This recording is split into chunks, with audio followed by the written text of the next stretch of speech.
No matter what happens, don't stop! We almost got it! Two treasure seekers are digging frozen ground in a cornfield at night. It's raining hard, lightning is flashing, but these two guys keep working. And now the shovel hits something solid. No way! A treasure chest! They start digging faster and find a piece of a ship's engine. What the? Far from the seas and lakes, somewhere under the fields of Kansas City, they found a giant sunken ship. How is this possible? Now you'll see. Some people spend their lives searching for shipwrecks with treasures underground. One of them is explorer David Hawley. He's been looking for such ships far from the seas, rivers, and oceans for many years. He does this because he likes the feeling of adventure. The holds of these ships may contain chests of gold, antiques, and artifacts. And you can get a lot of money for them. David says you don't have to go into the ocean to find a sunken ship. They may be lying in your backyard. But why do ships end up buried underground among fields, farms, and plains? Let's find out using the example of steamboat Great White Arabia. According to old records, the newspaper clippings, this ship had been carrying about 200 tons of treasure before it sank in 1856. Many rumors and local legends said the ship was lying underground a few miles northeast of Kansas City. It was there because people deliberately altered the riverbed and channels of the Missouri River in the second half of the 19th century. They artificially brought the shores closer to each other. They narrowed the river to increase the flow's speed, so boats could sail much faster. In the 19th century, steamboats were the most popular means of transporting passengers and goods. Before railroads, they extended the western border across the Mississippi and Missouri rivers and brought supplies to people. That's why it was so important to increase the speed of their movement. So, on September 5, 1856, Arabia was sailing along such an estuary. It came across a snag sticking out of the water. A piece of log quickly flooded the ship. Fortunately, all passengers were evacuated. But the steamer and its precious cargo reached the silt bottom of the Missouri River in a few minutes. Several years had passed. Everyone forgot about the vessel. During this time, the course of the Missouri River had changed. But Arabia remained under the wet, muddy bottom. The soil level above it was getting higher, and the ground was losing moisture. Eventually, many decades later, a cornfield formed above the sunken ship. In the 1980s, one farmer owned this area, and he had no idea what was hidden in his territory. David Hawley carefully studied the history of the sunken ships of the USA. He knew that hundreds of steamers had gone underwater all over Missouri, but most of all, he was interested in Arabia, as there were rumors that it was filled with gold and other valuable things. The territory of cornfields in Kansas was vast, but David Hawley knew how to search properly. In 1987, he started working. First, together with his brother and father, they collected all the clippings from old newspapers they could find. They were looking not only for information about the steamer, but also for maps of the Missouri River. They tracked its historical changes, checked the dates, and identified a large area where the steamer sank. Next, they used electromagnetic testing and other geological stuff to study the soil and find the right place. They searched for differences in ground moisture and density. Then, they went through the territory with powerful metal detectors. And so, by the fall of 1988, they had determined the location of the steamer. Arabia was the size of a football field. This gigantic vessel lay 45 feet underground, 4 stories down. But before they started excavating, they had to ask the owner of the cornfield for permission. For the farmer, this news was a big surprise. He agreed, on the condition that the excavations would be completed by spring so that he could sow a new crop. Digging a giant ship in winter is much more difficult and expensive than at other times. It includes additional equipment, electricity, and heating costs. The team worked day and night. They financed the excavations out of their own pocket. Each invested more than $10,000 and took out a bank loan. Finally, they noticed the first details of the ship. The shovels hit the huge engine boilers and the deck. The goal had been achieved. Most of the cargo lying inside the sunken ships is covered with rust, shells, mud, and is badly damaged. The contents of Arabia were in excellent condition, considering that the ship had sunk 130 years prior. Unfortunately, they didn't find the chests of gold. Still, they got several tons of other valuable cargo, household items of people who lived in the middle of the 19th century. It was a time capsule. The ship was carrying supplies for hundreds and thousands of people, and all these things were perfectly preserved. For example, they could clearly see the brand stamp Goodyear Rubber Company on one rubber shoe. The longer the excavations continued, the more things David and his team found. In the barrels, they found plates from the 19th century. They were intact and usable. Also, there were clean clothes, thousands of pairs of shoes, harpoons, frying pans, and umbrellas. The ship was carrying cargo to supply about 16 small towns. Yes, it's not gold, but such artifacts are also precious. The contents of the ship could be worth millions. However, the crew wasn't going to sell these things. They made a museum on the site of a former fruit market in Kansas City. If you go there, you will immediately feel like you're in a department store of the 19th century. There are thousands of items in good condition. Even the matches here are dry enough to light up. It took David many years to present the entire collection from the steamship. He values each of the items and doesn't want to sell them. Anyone can come here, pay for a ticket, and find themselves in the past. Who knows, maybe there's an old ship hidden in your backyard too. Geologists found an older vessel in the hot desert of Namibia in 2008. This ship sailed back in the days when pirates scared sailors on the seas, and now it's inside a dried-up lagoon. The ship sailed from Lisbon in 1533 and disappeared with the crew near a small diamond mining town. After almost 500 years, the hull had been badly damaged. Only the carcass of the ship remained, but the treasure hidden inside the vessel stayed intact. They carefully studied the boat for a long time, trying not to ruin anything. And then, 5 days later, they found a big old chest in the hold. Carefully opening it, they found gold coins there. Thus, the cost of the ship was estimated at about $10 million. The exact cause of the shipwreck is unknown, but experts believe the ship was destroyed by heavy cargo and bad weather. It went to the bottom of a lagoon that later became a desert. Some find an airplane in their backyard, others discover a ship, and one man found a passage to an ancient secret city in his house. This happened in Turkey in 1963. The owners of the building decided to make repairs. He went to his basement and knocked down the wall to turn this place into a living room. And so, behind one wall, he found a tunnel leading underground.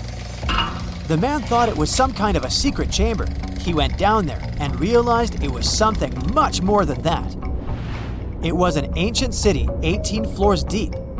People built it in the years 780 to 1180 as a refuge from weather disasters and the invasion of enemies. This place also includes many underground tunnels that stretch for several miles in different directions. People could get to the town from different points using secret passages leading to these roads. The city can accommodate about 20,000 residents, livestock, and tons of food supplies. Archaeologists have also found a chapel, schools, stables, and public kitchens there. It's 2018. You get up early in the morning to go ashore and catch some fish. You come to the spot you were yesterday, throw the hook into the sea, and wait. The float is twitching. You've caught some fish, but hey, hello? Why aren't you doing anything? Right now, you don't care about the fish. You're looking at something in the distance. You open your mouth in surprise since you see a huge ship stuck on a shoal. It wasn't here yesterday, so it got here at night. Okay, it'll probably sail away sooner or later. You fish for a few more hours. During this time, you observe the ship and notice no movement there. Is it empty? Boats and the Coastal Service are sailing from the shore to the vessel. You decide to check it out too. You get in your old boat and go there. The mist descends to the water, making the ship look creepy. The colossal vessel is rusty and empty. But where is the whole crew? And how did it get there? The Coast Guard comes on board. They search the hold, the cabins, and the upper deck. There's someone's stuff, some remnants of food supplies, notebooks, and clothes. Everything suggests the crew has disappeared for some reason. Fishers who noticed the vessel first didn't see anyone coming down from the board. No radio signals were sent to the port, and no one reported about the ship. It appeared here from nowhere. The only chance to get any information is to look at the number and name of the vessel. This is Sam Ratulangi, PB 1600. The Coast Guard checks the information, studies the data of all the country ships, and no way.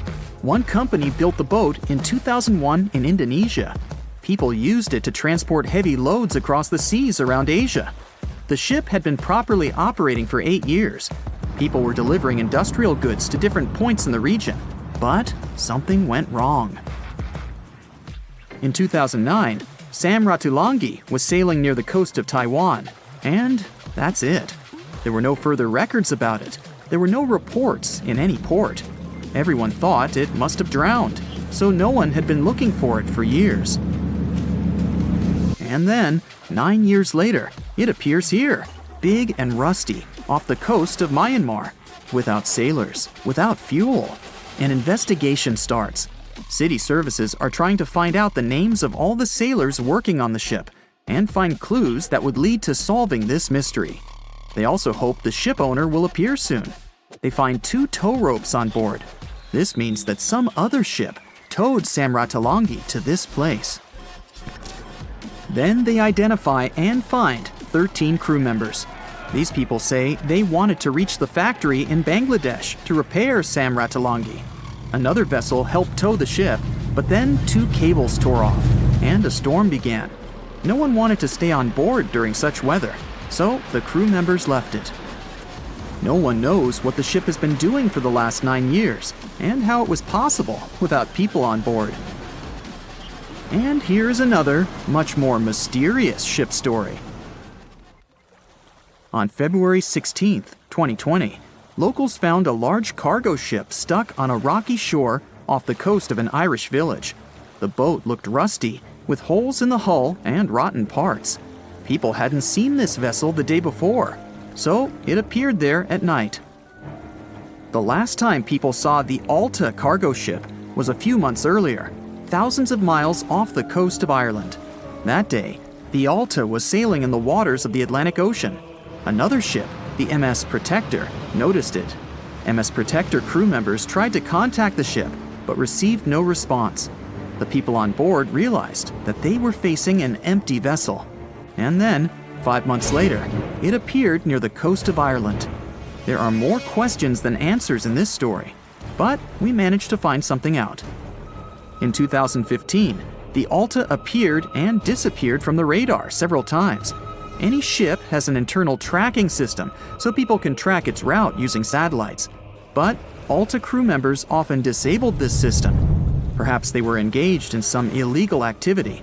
Anyway, in 2017, the ship often sailed between the ports of Greek islands.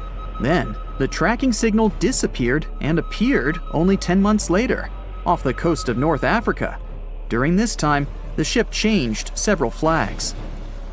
In September 2018, the Alta was southeast of Bermuda and headed for Haiti. Then, the crew started facing problems. First, the main engine failed right in the middle of the Atlantic Ocean. The ship began to drift. Several days passed, but the crew members weren't able to repair it. They began to run out of food and water supplies. The situation got even worse when they found out that a hurricane was approaching the place. Fortunately, they managed to contact the U.S. Coast Guard. A helicopter flew to the Alta on October 2nd to bring them some supplies. There was enough food for several days. Then, a rescue boat sailed to the ship. It evacuated all the sailors and delivered them to Puerto Rico before the hurricane. The Alta had to drift alone in the ocean.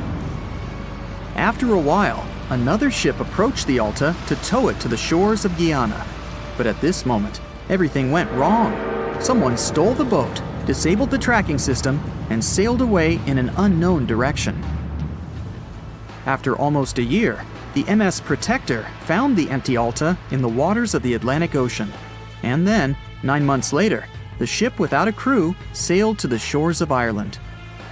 How did it manage to travel across the Atlantic and get to the coast of Ireland? It's still a mystery. Maybe it was just luck. No one else saw the ship all this time.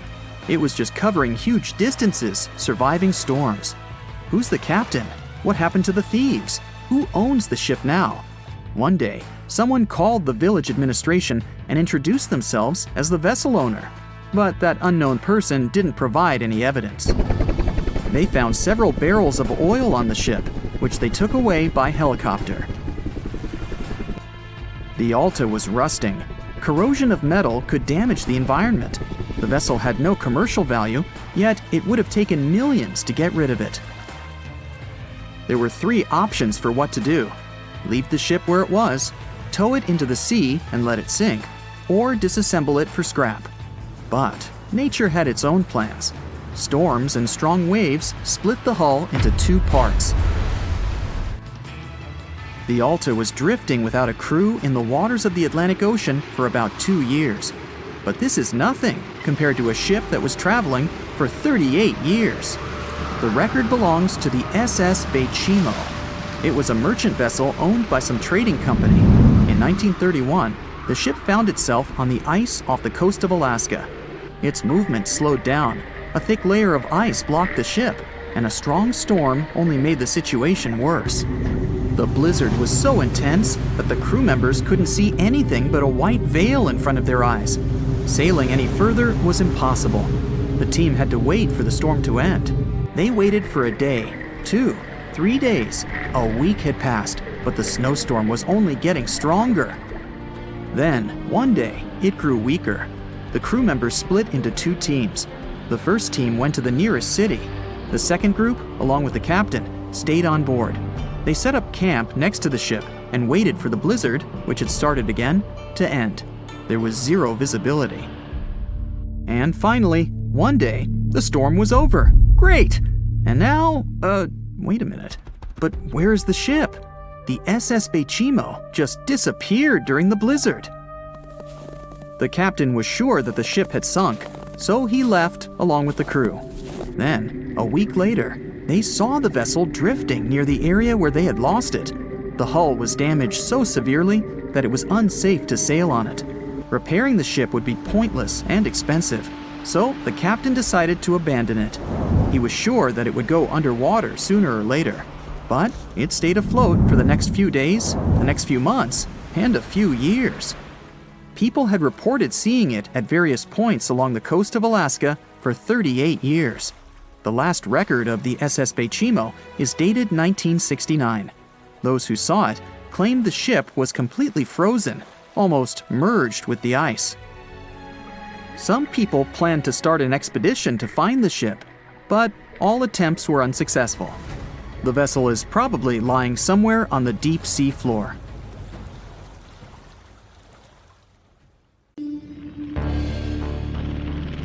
In 1945, 5 TBF Avenger aircraft took flight for a routine training exercise around the Bermuda Triangle. In the middle of the exercise, the planes were struck by intense rain and heavy winds, despite the clear weather forecast. The pilots became extremely disoriented and radioed the base to report that their navigational equipment had stopped working. The last thing the base heard was, "When the first plane drops below 10 gallons, we'll all go down together," and then static. The 5 planes and their 14 crew members were never seen or heard from again. On his very first voyage to the New World in 1492, Christopher Columbus sailed through the Bermuda Triangle. Columbus reported that one night when he was on the deck of the ship, he noticed a giant light appear in the distance, unlike anything he had ever seen before. Columbus looked at his compass for direction, and it gave off erratic readings. You might have noticed that the Bermuda Triangle doesn't appear on any world map. This is because official institutions refuse to acknowledge that the area actually exists. A popular theory suggests that rogue waves are responsible for the many disappearances. Rogue waves are called extreme storm waves by scientists. They occur when different weather patterns take place at the same time and cause large unexpected waves. Witnesses say that the waves look like giant walls of water. These waves could explain why ships go down fast and without leaving any trace. The Bermuda Triangle is home to some pretty intense and unexpected weather. Storms build up quickly and unexpectedly, then disappear soon after. If you blink, you might miss it. This could explain why few distress signals are issued. Pilots and sailors never saw the weather coming. No one knows exactly how many ships and planes have disappeared in the Bermuda Triangle. The rough estimate is 50 ships and 20 planes. Most of the time, the disappearances had no explanation and no wreckage has ever been left behind. Another bizarre theory trying to solve the Bermuda Triangle mystery comes from Charlie Berlitz. He insists that the area is home to the lost city of Atlantis. The missing ships and planes and malfunctioning equipment, according to him, were all caused by rays of energy let out by the special energy crystals that power Atlantis. While this sounds silly, Berlitz's theory was convincing enough that over 20 million people bought his book worldwide. In the year 1800, a large sailing vessel called the USS Pickering departed from the U.S. on its way to the West Indies. The ship sailed into the Bermuda Triangle along with its 90-man crew and was never heard from again. The USS Pickering was the first ever confirmed ship to vanish in the Bermuda Triangle.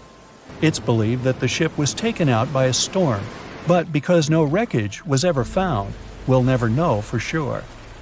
When the TBF Avenger planes went missing, a massive search operation was conducted.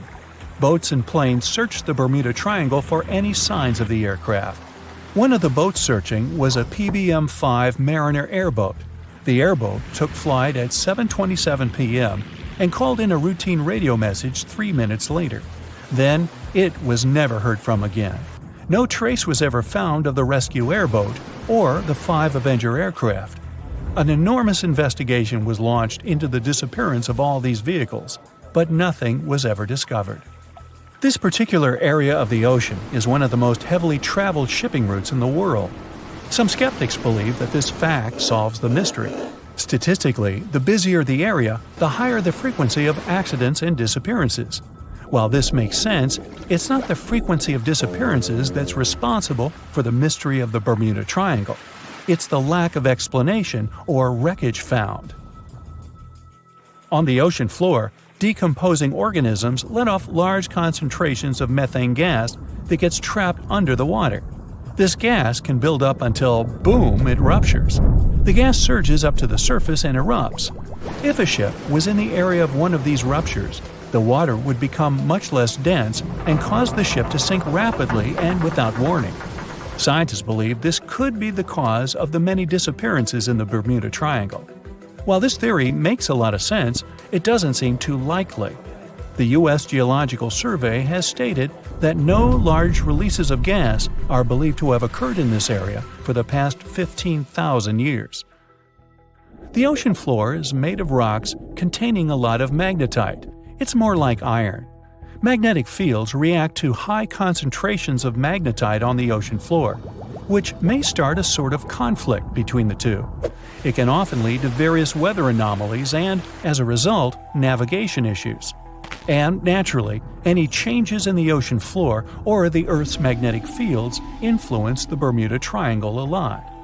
Since the magnetic field is constantly moving, it might be also taking the Bermuda Triangle with it. Now that people know where the triangle is, it's easy to avoid it.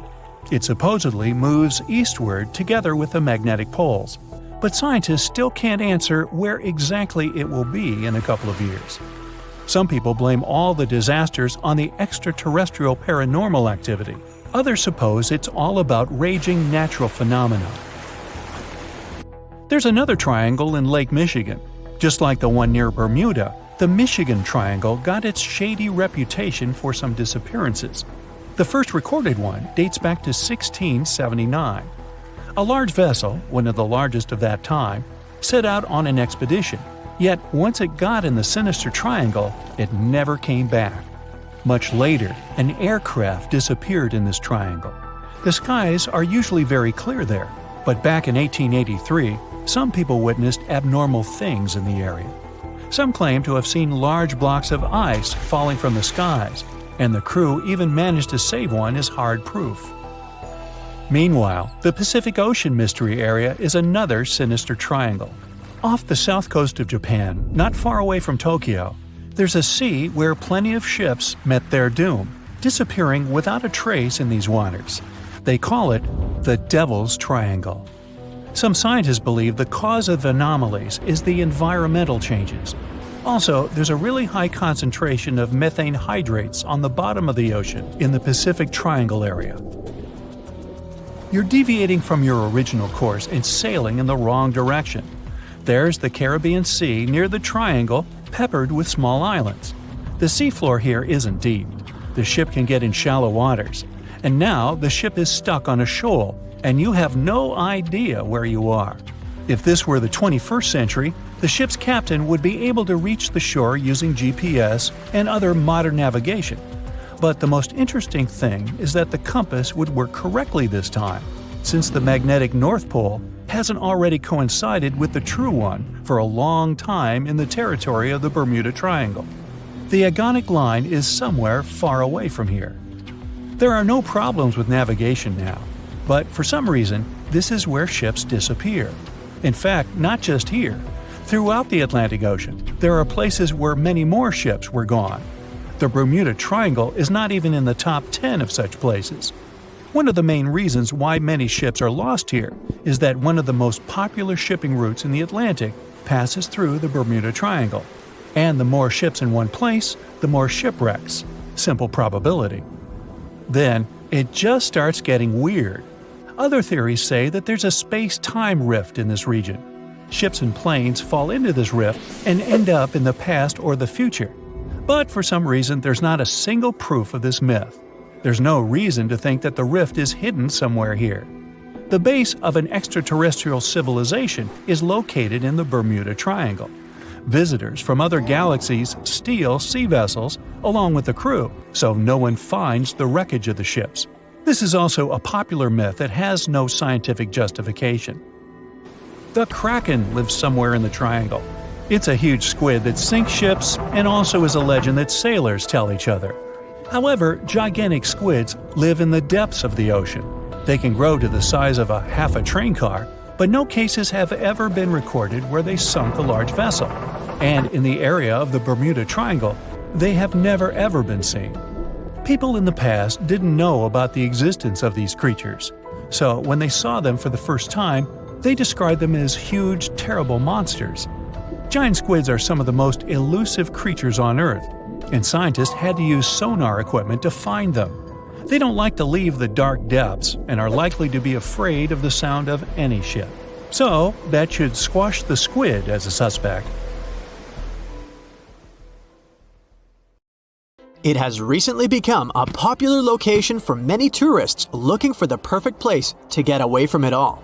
If you're lucky enough to catch a sunny day here, it's like no other, I can assure you. Chances are, you'll end up having loads of foggy days, but let's be honest, they have a special allure of their own. This enchanting smile-shaped island is called Sable Island. It's located 190 miles from mainland Nova Scotia. It wasn't accessible to the general public until 2013. That's when it was added to the list of National Parks of Canada. You can get here either by plane or by water. But what's so enchanting about this place anyway? There must be something since the yearly tourist count is growing every year. Firstly, there's a spectacular number of wild horses here. There are between 200 and 500 horses roaming free all over the island. There's also a large population of gray seals. The place is also the only breeding location of a rare bird species called the Ipswich sparrow. If you're already considering a trip here, there are some things you need to know first. Remember that fog I mentioned earlier? Well, it turns out that Sable Island is the foggiest place in the Canadian Maritimes. I'm talking about approximately 127 foggy days each year. During such days, Sable Island literally disappears underneath a thick layer of fog. You won't be able to explore the place on your own either. The local regulations state that visitors need to travel within a group, and they also need to keep a 197-foot distance from the wildlife they can encounter here. As charming as this place may be, it holds a dark secret hidden beneath the sandy dunes, and it has nothing to do with beautiful creatures living here or the island's unique vegetation. Apart from being known from its horses and seals, Sable Island is infamous for an overwhelming number of shipwrecks. Over the years, about 350 ships have ended their lives here, on these sandbars. When survivors described their experiences, they usually mentioned harsh weather conditions near this mysterious island.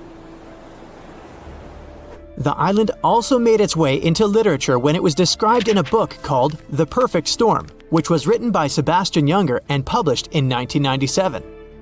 The book was so successful that it was later adapted for the big screen in 2000, with George Clooney playing the leading role. The first recorded shipwreck near Sable Island dates back to 1583. The boat was named the HMS Delight and was under the command of British adventurer and explorer Sir Humphrey Gilbert. Only 17 people managed to survive the catastrophe by escaping in a small boat. Records mention that they spent 7 days at sea before reaching the shores of Newfoundland. In 1884, another vessel named the Nicosia struggled in the thick fog as well. The ship was completely destroyed, but fortunately, all 18 crew members managed to survive. The captain's son was almost lost at sea when a lifeboat capsized when he was climbing into it. He somehow managed to stay underneath the lifeboat, which was completely submerged. When this lifeboat righted, he eventually emerged from the water and was rescued for the second time. The years between 1947 and 1999 were relatively quiet on the island. In 1999, though, a yacht called the Merrimack ran aground near the shore of the island at about 2 a.m. on July 27th. The 40-foot fiberglass boat had a crew of only 3 people. Natural gas exploration workers, who were luckily not far away, rescued them. The crew managed to fly safely to Halifax the next day. The owner of the Merrimack tried to recover his boat by hiring local fishermen. Unfortunately, this operation was unsuccessful, since only the fittings of the yacht were eventually saved. It took no more than 6 weeks for the sand and waves to crush and completely break up the hull of the Merrimack. So what is it about this place that's so dangerous for boats? Does it have anything to do with the weather? Or maybe there's other forces at play? The explanation turns out to be a bit more complex, and it wasn't easy to figure out, at least not way back in the 1500s.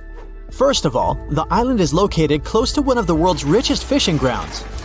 Since it's also near one of the major shipping routes between Europe and North America, hundreds of vessels sail past it each year. The likelihood of shipwreck increases when there are so many boats roaming around the area. Sable Island is also in the way of most of the storms that move up the Atlantic coast of North America. It's no surprise that boats often get hurtled straight onto the shores of this island.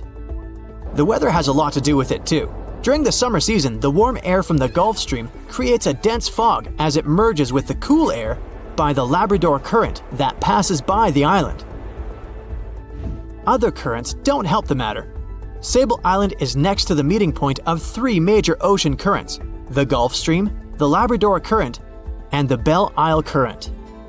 Since the 1950s, radars and other modern navigation tools have been used on commercial vessels as well. Up until then, the sextant was the main instrument used to figure out a ship's location. It doesn't mean that sextants weren't accurate, but this instrument couldn't work properly without a clear view of the sun or stars, which means it didn't help much in dense fog, such as the one surrounding Sable Island, or when it was cloudy. Often during bad weather, the captain of a ship navigated, relying on their experiences and intuition based on the ship's speed and direction. That's why most of the survivors in shipwrecks near Sable Island said that the captain had simply miscalculated the ship's position, crashing into Sable Island by accident. This dusty, sandy land is as unfriendly to ships as it is to trees. There's reportedly a single tree on the whole island, and it looks a lot more like a bush. It's actually a pine tree. And since the famous island horses don't see it as much of a food source, it somehow managed to survive. Reports say that the tree was planted back in the 1950s. Local authorities were trying to grow a forest on the island to make it a bit more welcoming. They've planted tens of thousands of trees over the years, more than 69,000 evergreens, 600 fruit trees, and about 55 pounds of pine seeds, along with other plants which could survive the conditions on the island. But they were no match for the extreme weather and sandy soil. Out of all those plants, just one pine tree is still alive. Thanks to its resistance, it has even become a symbol of Sable Island. Interestingly, for around 40 years, the island also had just one inhabitant. Can you imagine that? One person living on a remote island for so many decades? It's the story of a woman called Zoe Lucas. She chose to surround herself with the only residents on the island: the horses, the gray seals, and the many species of birds. An esteemed naturalist, she mentioned in an interview she gave back in 2017 that she was used to living on the island and that she never got lonely. To survive here, she had to put together an essentials kit. It included a notebook to take notes and a pair of binoculars to study the wildlife. You can safely assume she wasn't scared of the intimidating surroundings, since she decided to eventually call this place home. At first, Zoe wanted to set up camp on one end of the island, near some abandoned buildings. But eventually, she settled in a wooden house near a bunch of sand dunes. A Canadian institution called the Meteorological Service of Canada put together the simple construction back in the 1940s. Parks Canada operates the building these days. Zoe's work included gathering as much data on the local horse population as possible. It could help scientists better understand how they managed to adapt to the unfriendly environment. She also helped gather the debris that made it to the shore to help track pollution levels. Among all the rubbish that she collected, there was a refrigerator and a crate full of fresh peppers. Some other specialists eventually started working rotating shifts on Sable Island to offer the brave woman a little bit of company now and then. Thick fog is rising over the ocean as the sun is slowly sinking towards the horizon. It's hard to see further away than a few dozen feet, but that's enough to notice a hulking, skeletal shape in the distance. As your ship approaches the figure, your heart beats faster, and then you make out the details of another vessel, abandoned by the looks of it. Ghost ships do exist, and their mysteries aren't always solved. Take MV Hoita, for example. It was a wooden vessel built in 1931 as a luxury yacht. It had served well to various people over 20 years before it was bought by a Samoan sailor and became a merchant ship. In 1955, though, Hoita's service came to an abrupt and mysterious end. On October 3rd, it set sail for another trading voyage that should have taken no more than 48 hours. Delays happen in the sea, so when Hoita didn't arrive on October 5th as scheduled, there was little worry yet. But then it failed to come on the following day too. There was no distress signal or any other sign of Hoita's presence anywhere between its departure and arrival points. A search and rescue party was dispatched to find the ship, and for 6 days, they were scouting the area of nearly 100,000 square miles. On October 12th, the mission returned to the base empty-handed. Hoita vanished without a trace. It was only a month later that another merchant ship, Tuvalu, noticed the missing vessel far away from its route, drifting in the open sea and listing heavily. The sailors boarded the ship and found that all of its crew and passengers, 25 people total, were missing, along with all the cargo the vessel had been carrying. The radio was tuned to the International Distress Channel, meaning that the crew had been trying to ask for help, but they couldn't reach anyone because the radio cable had been damaged, limiting the range to 2 miles. The lifeboats were missing as well, indicating that people on board must have left the ship. Unfortunately, they seem to have taken the logbook with them, leaving the rescue team clueless as to what had happened. Even today, the mystery of MV Hoita hasn't been solved yet. No one knows where the crew and passengers had gone and what had caused them to leave. SV Carol A. Deering wasn't a ghost ship in the usual sense of the word. There were no sightings of it in the open sea. Instead, it was found on the shore, but the circumstances of it running aground are a puzzle shrouded in mystery. Carol A. Deering was built in 1919 in Maine, and it was a large vessel made for commercial voyages. Unfortunately, despite its large cost of construction, it had only served for a year before its last trip. July 19, 1920. The ship was traveling from Puerto Rico to Rio de Janeiro via Newport News to deliver a cargo of coal. It was almost halfway to the final destination when the captain fell seriously ill, and the crew turned back to drop him and his son off and replace the captain.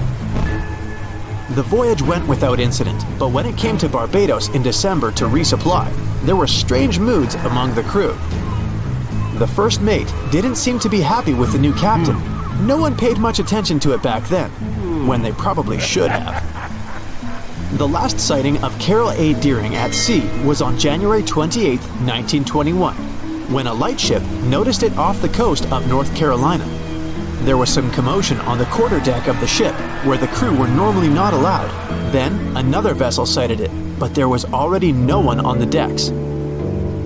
On January 31st, the merchant ship was found hard aground in the Diamond Shoals, a site notorious for numerous shipwrecks that had been occupying there for centuries. When the search and rescue party boarded the ship, they found it abandoned, the log and personal belongings of the crew gone, along with the 2 lifeboats. There is still no answer to what happened on board of Carol A. Deering that January, although the most popular version was mutiny. Maybe we'll never find out the truth though. SS Baychimo is perhaps one of the most notable ghost ships in history. This large cargo steamer was built in 1914 in Sweden and plodded its way dutifully over 16 years, trading provisions for pelts with native tribes of Alaska and Canada. But then, on October 1st, 1931, Baychimo got caught in pack ice. At first, it seemed the crew would be able to wait it out and continue on their route because the ship broke free in a couple of days. But in less than a week, it became caught again, this time for good. In another week, a rescue party was sent to fetch 22 of the Baychimo's crew, while another 15 remained behind to wait through the winter if necessary and get the ship back. But a month later, after a powerful blizzard struck their camp, the sailors went out of their shelters only to find the ship gone. Luckily, a few days later, a native hunter told that Baychimo hadn't been lost yet. He'd seen it about 45 miles from where they had been stationed. They managed to track it down, but decided the ship wouldn't survive the winter. So they took the most valuable cargo from its hold and abandoned it. They were wrong though. SS Baychimo did survive that winter, and many more that followed. When the ice broke, it sailed away on its own, drifting listlessly along the shores of Canada and Alaska. There were numerous sightings of the ghost ship, sometimes adrift in the open sea, and at other times stuck in the pack ice again.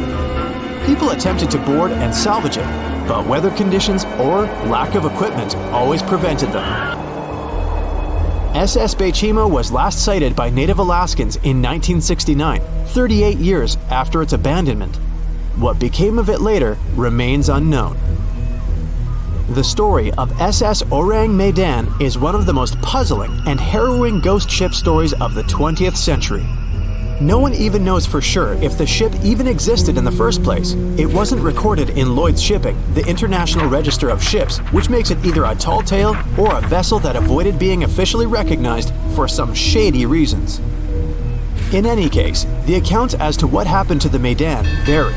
According to most reports, it was carrying some unknown cargo in the Indonesian waters when a distress call was received by another ship in the vicinity. The officer on duty heard an SOS message, but its contents are different depending on the accounts. The message did not repeat, and the crew of Medan didn't answer to any attempts to contact it back. The ship that received the distress call hurried to the rescue, but they only reached the vessel the following day, when it was already drifting and slightly listing. When the rescuers boarded the ship, they found that none of the crew had survived. However, one lifeboat was missing, which implied that there was at least one crew member who managed to escape.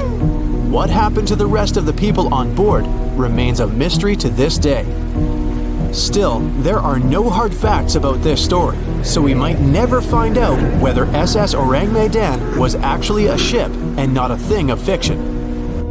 SV Zabrina was a 3-mast sailing barge built in 1873 for river trade ships in South America. She served for well over 4 decades, proving to be a sturdy and reliable ship. It was later transferred to Europe, where it continued serving its purpose well. But then, in October 1917, Zabrina set sail on a regular voyage only to be found ashore several days later. Mysteriously, although the ship was perfectly intact, the entire crew of 5 and the captain were gone. there is no direct evidence or hard facts as to what really happened that day. The most convincing theory is that the crew were washed away from the deck because of an underwater explosion. And then the ship sailed ahead without them. But the truth, as always, remains unknown. The year was 1854, and the SS Arctic, the fastest passenger liner of its time, set out to cross the Atlantic.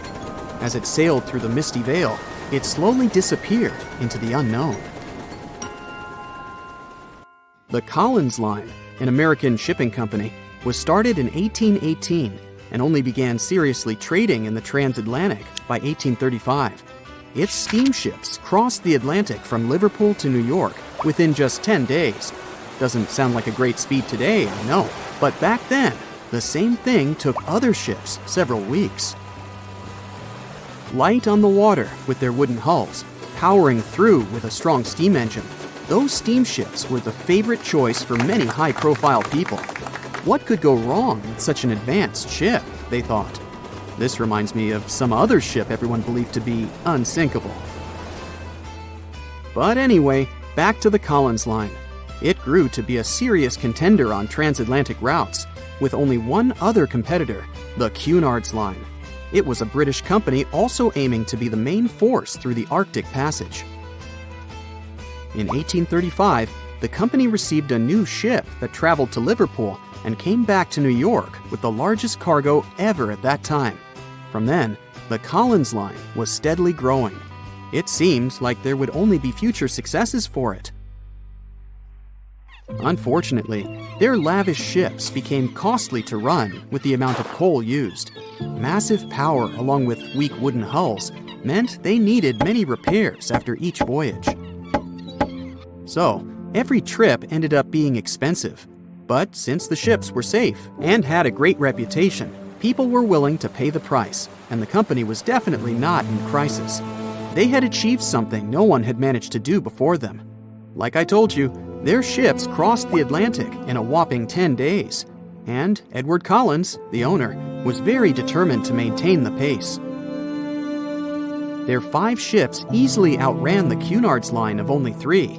With this great praise, it provided more attention. Though the Cunard's ships were slower with their iron hulls, they believed there was still profit, regardless of how slowly they sailed. Among Collins' ships, the Arctic, the third of them to be launched, was the largest, reaching 284 feet long, with 2 side-lever steam engines, each with 1,000 horsepower. The paddle wheels made 16 revolutions a minute when at full speed. At the time of its launch, the press called it the most stupendous vessel ever constructed in the United States. But glamour and fame couldn't avoid what would come next. On the 27th of September, the Arctic was on its journey from Liverpool to New York, continuing a speed pace through the thick fog. It's possible that by that moment, after 4 years of record-breaking trips, the crew became overconfident with their sailing and the ship. Going only 50 miles from Newfoundland, they carelessly continued through the fog with no radio contact, sonar, or any other form of identifying objects, equipped only with Morse code. A smaller ship, the SS Vesta, which operated as a fishing vessel, often worked around Newfoundland. It was passing through the same path as the Arctic and crashed into its side. Shocked by the collision, the captain of the Arctic offered help to the much smaller Vesta, but it was soon clear that the damage that seemed minor on the Arctic was far worse. Beneath the waterline, a hole was letting water into the hull. The cost of the much faster wooden hull now seemed less valuable. They steered toward land, trying to plug the holes, but they weren't doing so well, and the seawater continued to pour in, filling up higher and pushing the ship down. And finally, once the engine room was full, it put out the boilers, taking away the massive power the Arctic was once legendary for. They moved slowly until coming to a complete stop. The ship continued to sink, and the order was to abandon it.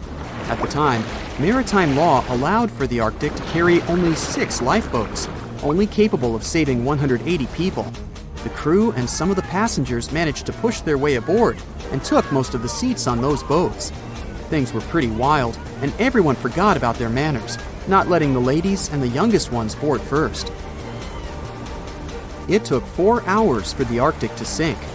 150 crew and 250 passengers were on board.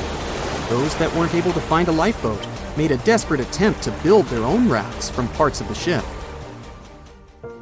2 days later, only 3 boats made it safely to the shore. The other 3 were never found. Believe it or not, the rescue party also saved some people that had been clinging to the wreckage for 2 days. Unlike the crew, the captain went down with the Arctic, but amazingly survived. He would be only one of 85 people that made it out of the 400 on board. When the news arrived 2 weeks later, the public responded with great sadness to the losses. Great anger soon followed towards the poor safety measures in the crew. The press published demands to change the laws for more lifeboats. It only made sense to have enough for every person on board a ship. But they ignored those requests. This neglect would lead to more disasters in the future. Enough lifeboats would only come into maritime law some 60 years later, after the disaster of the Titanic. Edward Cullen's wife and 2 children were also aboard the ship and didn't return. He was heartbroken, but didn't stop running his business. The Collins Line still had a reputation to uphold, the biggest, fastest, and most luxurious on the Atlantic. Edward Collins would now build an even better ship than any other. It was named the Adriatic, and it was the largest ship in the world, 354 feet long. With 2 alternating steam engines that had never been built of this size. These steam engines at the time were at the height of engineering, though today you can only see them in models and toys. With the new addition of 2 masts, the Adriatic would also be able to sail if needed. Luckily, they made some lessons from the disaster of the Arctic. But before their new ship, the Adriatic, was built, another disaster had occurred. The sister ship of the Arctic had also sunk. They believe this second ship was desperate to stay in front of the Cunard's Line and hit an iceberg somewhere during the race. This weird contest took the lives of 141 people. The desperation of Collins and his weakly built hulls pushed the company towards bankruptcy in 1858. The newly built Adriatic, costing over $1 million, had only made 1 voyage in the end. And even that voyage was considered a disaster. The ship collided with a tugboat. It still managed to finish its maiden voyage at a suitable time. After the company had gone bankrupt, they had to sell the ship for only $50,000. They removed the great giant engines, replacing them with only sails. Although it was once the greatest ship on the high seas, it was only 30 years later until it was abandoned, labeled irreparable, and anchored in a river. The other remaining ships were also sold and only used for parts. Edward Collins left the industry altogether, seeking work on dry land instead. As the Collins Line was no longer in the mix, the Cunards would grow in strength. Without competition, they would win the Blue Riband for the next 30 years, and 180 years later, after producing hundreds of ships. They still have a constant presence on the seas, as they provide transatlantic crossings, world voyages, and leisure cruises. To this day, the Cunard Line is the only one to run ships between Europe and America, and it's great proof that it's not always the fastest that's the best. They say nothing is ever lost, and it's true. Let's discover ships frozen in time. The first one is truly fascinating. Here, the Antikythera shipwreck. It's a Greek trading ship from the 1st century BCE. It's located on the east side of the Greek island of Antikythera and at the merging point of the Aegean and Mediterranean seas. Around 2,000 years later, in 1900, a group of Greek sponge divers discovered the wreck. They were going to Tunisia, yet they were forced to find shelter from a storm on a nearby island. Since they couldn't go anywhere due to the storm, they decided to look for sponges until the weather got calmer. One of the divers discovered the shipwreck at depths of around 130 feet. Imagine someone going for a sponge hunt, but getting out to the surface with archaeological treasures. The captain of the sponge boat talked to the Greek officials about what they had found. The officials sent 2 ships to the wreckage. The salvage operation was successful, and discoveries are now in Greece's National Archaeological Museum in Athens. The findings included 3 life-sized marble horses, jewelry, coins, and hundreds of works of art, including a 7-foot-tall Colossus statue of Hercules. Among these treasures, Antikythera ephebe, a bronze statue of a young man, caught more attention. Because the ephebe doesn't comply with any familiar iconographic model, and there are no known copies of his type, he held a spherical object in his hand. Scholars have different theories of who that person could be, but they are not in a consensus yet. More than 70 years later, Jacques-Yves Cousteau and his team went to the area and recovered hundreds more artifacts and the remains of 4 people. Interestingly, they discovered a complex set of interlocking gears, capable of predicting the movement of the sun, moon, and several planets. The mechanism can also show the times of solar and lunar eclipses years into the future. Think of this Antikythera mechanism as an early computer calendar, to plan significant events like agricultural activities, religious rituals, and Olympic Games. These artifacts found in the Antikythera wreckage are some of the most important findings in modern archaeology. Just the Antikythera mechanism itself has changed our perception of the limits of ancient technology. The mechanism has a sophisticated design and was made over 1,000 years ago. After all these amazing discoveries, experts believe that the wreckage site has remained largely unexplored, and is mostly because of its location and the landscape of the seafloor on which the ship rests. The wreck is too deep for scuba divers but too shallow to use something like a submersible. A survey made on the seafloor in 2012 showed evidence of a second wreck about 800 feet to the south. It's clear that this area has a lot to offer humanity. What would happen if those sponge hunters didn't go to the area? Scientists found a shipwreck in Antarctica at the bottom of the Weddell Sea 107 years after it sank. The name of the ship was Endurance, and it was the lost vessel of Antarctic explorer Sir Ernest Shackleton.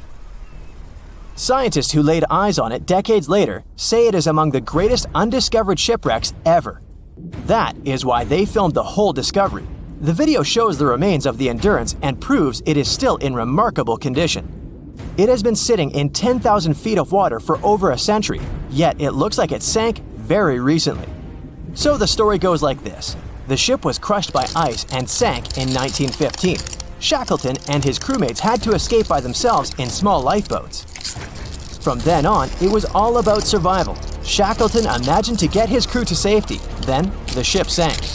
Yes, this is a pretty impressive story. But why did scientists prize this ship? Firstly, Shackleton's Imperial Trans-Antarctic Expedition sailed to make the first land crossing of Antarctica. Yes, the crew was trapped in ice, but the intention was important. Secondly, it's about the challenge itself of finding the shipwreck. The Weddell Sea is almost always covered in thick sea ice. The same ice that made the Endurance sink. Getting near the presumed sinking location is super hard, let alone being able to conduct research. Experts of the modern expedition team foresaw the time when the lowest extent of Antarctic sea ice would come using satellite images. They realized that the weather was in their favor to start an expedition. Dr. John Shears said that they have successfully completed the world's most difficult shipwreck search, fighting against constantly shifting sea ice, blizzards, and temperatures decreasing to -0.4 degrees Fahrenheit. Yeesh, I can't imagine the worst conditions in Antarctica if these conditions are in their favor. Lastly, look at this. It's timbers. They're very much intact. Plus, you can read the ship's name. It's still visible.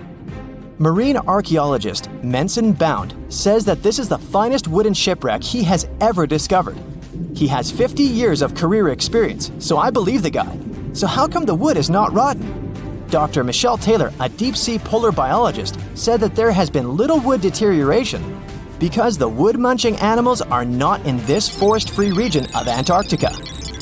Workers of a coal mine in East Serbia discovered 3 shipwrecks that had been there for at least 1,300 years. The largest shipwreck is an ancient Roman fleet. It's around 50 feet long with a flat bottom. It's estimated that the ship could carry a crew of 30 to 35 people. Looking at its hull, you can see the marks of repairs. Wow, this one had a lengthy career. You know, it gives us insight into more than 1,000 years ago. The two smaller vessels, on the other hand, match descriptions of boats used by Slavic groups to attack the Roman frontier. These two have been discovered under mud and clay in an ancient riverbed. Apparently, in those times, there was a Roman base in a place called Viminacium City. Interestingly, Viminacium was a provincial capital with an estimated 40,000 inhabitants in the 4th century CE. For comparison, it was even larger than Pompeii. The Kostelach coal mine is a center of hidden gems. Archaeologists had found evidence of ancient human and animal activity here before. For instance, in 2012, experts found bones of at least 5 woolly mammoths, which went extinct about 10,000 years ago. Canadian archaeologists found a ship 150 years after it went missing in the Canadian Arctic waters. This merchant ship is called HMS Investigator. It was purchased in 1848 to search for the explorer Sir John Franklin's ship that got lost in the Northwest Passage expedition. So, HMS Investigator left Britain in 1850 for this rescue operation. The expedition crew, captained by Robert McClure, sailed the Investigator into the water. He realized that he was in the final leg of the Northwest Passage, the sea route across North America. But before he could sail into the Beaufort Sea, the 122-ton ship itself got stuck in the thick ice. The crew spent the winter over the Prince of Wales Strait. The following summer, McClure tried again to sail to the end of the passage, but the ice blocked his way once more. Here, too, the crew was forced to leave the ship. He steered the crew into the Bay of Mercy. There, they were to remain until 1853 when the crew of the HMS Resolute rescued them. Imagine a crew of 60 people who had to spend 3 winters in the Arctic without even knowing if they would survive. Later on, the ship was found sitting upright in about 36 feet of water. It was in very good condition. Arctic water has prevented the outer deck of the vessel from deteriorating quickly. The outline of the ship and its timber can be clearly seen. Plus, archaeologists have uncovered artifacts on land left by the sailors. They had unloaded everything before abandoning the Investigator.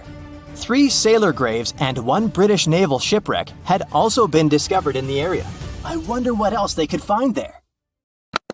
Wow, it's the only place where 1 minute you're learning 17 natural ways how to get rid of houseflies, and the next, you're taking an epic journey straight into a black hole. More than 10 billion, with a B, views in total. That's 47 billion minutes watched, or more than 70,000 years. That's all the way back to the Ice Age. No, I wasn't around then. 40,000 videos, hundreds of topics, and most importantly you, a whole 44 million of you. Our viewers. We could populate an entire country if we wanted to. We'd like to continue helping you learn and giving you useful skill improvement tips. Got a thirst for knowledge?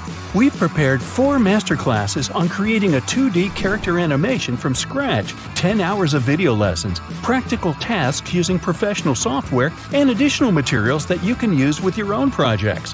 Get the full course now and create your own animated masterpiece.